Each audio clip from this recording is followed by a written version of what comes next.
दोपहर prime time में आज की बड़ी खबर। देश में मदरसों पर एक नई महाभारत छिड़ गई है। यूपी से असम तक सरकार एक्शन में है और अवैध मदरसे टारगेट पर है। असम में मदरसों पर बुलडोजर चल रहा है। अब तक 3 मदरसे गिराए जा चुके हैं। असम की सरकार का आरोप है कि मदरसों से आतंकी गतिविधियां चलाई जा रही थी, इसलिए एक्शन हो रहा है। मदरसों पर बुलडोजर चलाया जा रहा है। और असम के बाद अब यूपी की योगी सरकार भी एक्शन में आ गई है।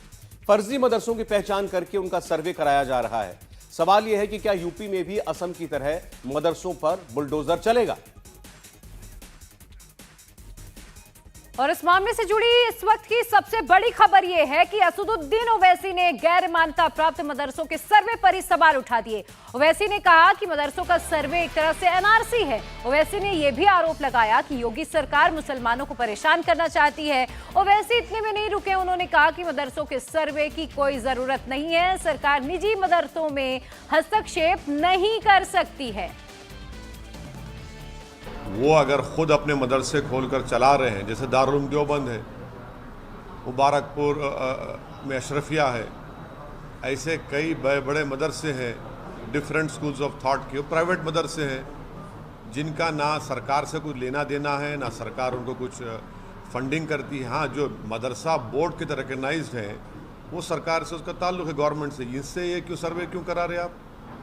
मैं अगर मदरसा खोलता हूँ तो अपने इस्लामिक तौर तरीक़े उनको सिखाने के लिए, इस्लामी फ़िक़्ह सिखाने के लिए, उनको मौलाना बनाने के लिए, मुफ्ती बनाने के लिए, और स्टेट गवर्नमेंट से ताल्लुक़ ही नहीं है। और संविधान के आर्टिकल 30 के तहत मुझे एक फंडामेंटल राइट हासिल है कि मैं अपने मदरसे खोलूँ, अपने पसंद के एजुकेशन इंस्टीट्यूट्स खोलूँ। इसमें सरकार क्यों मुदाखलत करेगी? आप सर्वे क्यों करना चाह रहे हैं? आपको इससे लेना देना क्या है? क्या आप उनकी तनख्वाह दे रहे हैं? जो मदरसा बोर्ड के तहत मदरसे हैं, उनकी तनख्वाह तो आप दे नहीं रहे हैं पिछले 4 साल से। ये मदरसे प्राइवेट मदरसे हैं, अनएडेड मदरसे हैं, और आर्टिकल 30 के तहत इसको कायम किया गया है। तो स्टेट गवर्नमेंट क्यों सर्वे करा रही है? आपको लेना देना क्या है? अब आप एक ऑर्डर जारी कर दीजिए ना कि अब आप मुसलमान मत रहिए, आप कुरान मत पढ़िए, नमाज मत पढ़िए। ऑर्डर जारी कर दीजिए, वही करना चाह रहे आप। ये सर्वे नहीं है, बल्कि एक छोटा एनआरसी है। ये क्या रेगुलाइज करेंगे आप? जो मदरसा बोर्ड के तहत उत्तर प्रदेश में, वो आपका रिकॉर्ड है। ये मदरसे से, ये जो प्राइवेट मदरसे हैं, जो मदरसा बोर्ड से रिकगनाइज नहीं है, जो आर्टिकल 30 के तहत उनको राइट है, आप क्यों करेंगे सर्वे उनका? आपको क्या राइट है करने का? क्यों करेंगे आप? आप क्यों जानकारी करेंगे आप? क्या आपके सामने मदरसे चल रहे हैं, आप क्यों शक करते हो मदरसों को? आपके दिमाग में बात बैठी हुई है शक करना। आपके कल एक ऑर्डर, आप इस सर्वे करके बोलेंगे नहीं यहाँ पर नमाज नहीं पढ़ो मदरसे में, आप कहेंगे नहीं कुरान मत पढ़ो। अरे भाई, ऑर्डर जारी कर दो ना, बोल दो, तुम सब बोल दो कि हम मुसलमान नहीं है। ये करना चाह रहे मकसद? आप हैरास करना चाह रहे मुसलमानों को। रिकग्नाइज मदरसे की बात नहीं कर रहा हूँ। मदरसा एजुकेशन बोर्ड अलग है, ये प्राइवेट मदरसे हैं जो भारत के संविधान के आर्टिकल 30 के तहत मुझे खोलने का पूरा इख्तियार हासिल है। आप उसमें इंटरफेयर नहीं हो सकते। आपको कोई राइट नहीं सरकार को इंटरफेयर करने का उसमें। आप क्यों करेंगे? क्या पैसे ले रहे? क्या आपसे कुछ ले रहे कर रहे? ये हम मदरसा हमारा है। अब ये छोटा एनआरसी है, मैं तो कहूँगा ये। और आइए अब आपको पूरी खबर सुनवा देते हैं, समझा देते हैं, जिस खबर पर यह सियासी बवाल खड़ा हो गया है। यूपी की योगी सरकार फर्जी मदरसों पर सख्त हो गई है। अवैध मदरसों पर एक्शन की तैयारी की गई है। सभी जिलों के डीएम को फरमान जारी कर दिया गया है। मदरसों का सर्वे कर गैर मान्यता प्राप्त मदरसों की पहचान की जाएगी। 25 अक्टूबर तक डीएम सरकार को अपनी रिपोर्ट भेजेंगे। डीएम की रिपोर्ट के बाद फर्जी मदरसों पर एक्शन होगा। यूपी के हर जिले के सभी ब्लॉक, ग्राम सभा और नगर पंचायत स्तर पर सर्वे टीम दौरा करेगी और राज्य में जितने भी गैर मान्यता प्राप्त मदरसे हैं उनका पता लगाया जाएगा। सर्वे टीम के गठन के 1.5 महीने के अंदर मदरसों की पूरी डिटेल सीएम योगी के पास पहुंच जाएगी। मदरसों पर योगी सरकार के एक्शन प्लान की पूरी टाइमलाइन क्या है, यह भी आपको बता देते हैं। 10 सितंबर तक, इसी महीने, हर जिले में सर्वे टीम बन जाएगी। 5 अक्टूबर तक, यानी महज 25 दिनों के अंदर सर्वे का काम भी पूरा कर लिया जाएगा।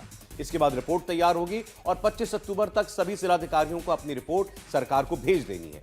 सरकार का मकसद साफ है, अवैध तरीके से चल रहे मदरसों पर लगाम लगाई जाए, मदरसों के वित्तीय लेन देन की जांच हो, यानी गैर मान्यता प्राप्त मदरसों के पास पैसा कहां से आता है, किस तरीके से पैसे ट्रांसफर होते हैं। ओवैसी भी यही बात कह रहे हैं कि सरकार इनको पैसा नहीं देती, तो सरकार ये जानना चाहती है कि इन प्राइवेट मदरसों का संचालन आखिर किन के पैसों से होता है। इस सब की पड़ताल की जाएगी। मदरसों में कितने छात्र पढ़ते हैं और सबसे बड़ी बात, मदरसे में पढ़ाया क्या जाता है, ये सारा लेखा जोखा सरकार जानना चाहती है। मदरसों के सर्वे पर यूपी के अल्पसंख्यक कल्याण मंत्री दानिश अंसारी ने भी बड़ा बयान दिया है। इंडिया टीवी से बातचीत में दानिश अंसारी ने कहा कि सरकार की मंशा सकारात्मक है। मदरसों की पूरी रिपोर्ट, पूरा लेखा जोखा सरकार के पास होना चाहिए। मदरसों की सही जानकारी हासिल करने के लिए ही यह सर्वे कराया जा रहा है। उत्तर प्रदेश की योगी आदित्यनाथ सरकार अब फर्जी मदरसों पर और नकेल कसने जा रही है। उत्तर प्रदेश में बिना मान्यता के चल रहे मदरसों का सर्वे होगा। यूपी के अल्पसंख्यक कल्याण राज्य मंत्री दानिश अंसारी हमारे साथ हैं। ये जो सर्वे है, इसकी क्यों ज़रूरत महसूस हुई, जो मदरसे चल रहे बिना मान्यता? देखिए, उत्तर प्रदेश में हमारे मदरसा बोर्ड से एफिलिएटेड टोटल 16,513 मदरसे हैं। इसके अलावा भी अलग अलग जनपदों में ऐसे मदरसे चल रहे हैं जो मदरसा बोर्ड से एफिलिएटेड नहीं है। मंशा पॉजिटिव है, मंशा सकारात्मक है कि सरकार के पास एक रिपोर्ट, एक आंकड़ा होना चाहिए कि ऐसे कितने मदरसे हैं जो मान्यता प्राप्त नहीं हैं, वहाँ कितने स्टूडेंट्स पढ़ रहे हैं, वहाँ की इंफ्रा की स्थिति क्या है, वहाँ कितने टीचर्स हैं, वहाँ का करिकुलम क्या है। ये सारी चीज़ें, ये सारी जानकारी होना सरकार के पास आवश्यक है, क्योंकि सरकार कोई भी नीति बनाती है, कोई भी योजना बनाती है, उसमें ये आंकड़े बहुत इम्पोर्टेंट होते हैं। उत्तर प्रदेश बहुत बड़ा है, तो ऐसे में ये जो सर्वे का काम होगा, किस तरह से करेंगे आप, जो मदरसे बिना मान्यता के चल रहे हैं?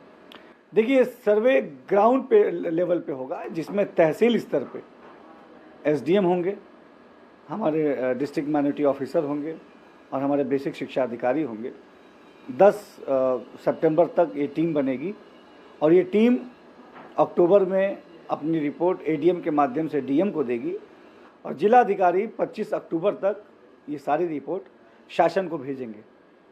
इस रिपोर्ट को आने के बाद हम शासन स्तर पर इसकी मीटिंग करेंगे और हम देखेंगे कि हमको आगे किस दिशा में काम करना है। पहले ये सर्वे रिपोर्ट आएगी, उसके बाद हम किसी भी फैसले पे आगे बढ़ेंगे। आप लोग को भी इस तरह की शिकायतें मिली हैं कि बॉर्डर एरिया में जो नेपाल से जुड़े उत्तर प्रदेश के इलाके हैं, वहाँ पे मदरसों की तादाद एकदम से बढ़ गई है? देखिए, हर चीज़ को रेगुलेट करने के लिए रेगुलेटरी बॉडी होती है, कुछ नियम कायदे कानून होते हैं और हम सख्ती से ग्राउंड लेवल पे मदरसों से रिलेटेड सारे नियम कायदे कानूनों को फॉलो कराते हैं।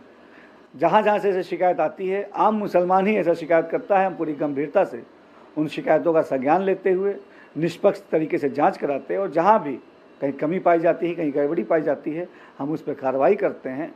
हमारा मंशा ये है कि हम माइनॉरिटीज़ के वेलफेयर के लिए पूरी ईमानदारी से काम करें और योगी सरकार पूरी ईमानदारी से अल्पसंख्यक समाज के हित के लिए, उनके तरक्की के लिए काम कर रही है।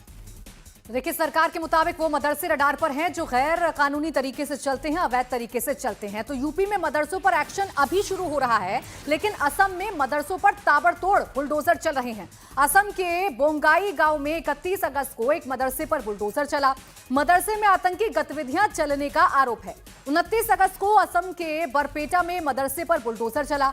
मदरसे का अलकायदा से कनेक्शन सामने आया था और इसी तरह 4 अगस्त को असम के मोरी गांव में भी मदरसे पर बुलडोजर चलाया गया। मदरसे में जिहादी मॉड्यूल का खुलासा हुआ था और इसी वजह से इन तमाम मदरसों पर यह कार्रवाई असम में की गई। असम में मदरसों पर बुलडोजर चलाने का एआईयूडीएफ के अध्यक्ष बदरुद्दीन अजमल ने खुलकर विरोध किया। बदरुद्दीन अजमल ने कहा कि मदरसों में देशभक्ति सिखाई जाती है। अगर मदरसों से जुड़ा कोई व्यक्ति दोषी पाया गया तो उस पर सरकार एक्शन ले, इस पर किसी को ऐतराज नहीं है। लेकिन 2-4 लोगों के गुनाह की वजह से मदरसों पर बुलडोजर ही चला देना, यह सरासर गलत है। अभी स्कूल है, हजारों स्कूल हैं असम में, लाखों में भी हो सकता है। अगर उनमें 1, 2, 3 में कोई इंडिविजुअल कोई आदमी गलत काम करता हुआ पकड़ा जाता है तो सरकार उसको पकड़े, उसको जो करना है। मैंने पहले भी कहा कि कानून के हिसाब से उसको जो सजा देना है सरकार उसको दे, हमें उसमें कहने की कोई बात नहीं है। 1 मिनट प्लीज। तो जो मदरसों को गिराने की बात है, ये हमारा कहना इस मामले में सरकार से कि आप लोग इसको थोड़ा ठंडे दिमाग से सोचिए। ये मदरसे उस पूरे इलाके में बहुत अच्छा काम करते हैं अब जाइए जिन मदरसों इलाकों में मदरसे नहीं है, वहाँ के बच्चे आवारा मिलेंगे आपको। मुसलमानों के बच्चे पढ़े लिखे नहीं है, कुछ तो पढ़े कम से कम। कोई भी मजहब ये सब बुराई का काम नहीं सिखाता। अगर 1, 2, 3 मदरसे में आपको मिला है तो वो 3 को उठाइए, उनके साथ में 10 को उठाइए। लेकिन इसका मतलब ये नहीं है कि मदरसे को या पब्लिक प्रॉपर्टी है।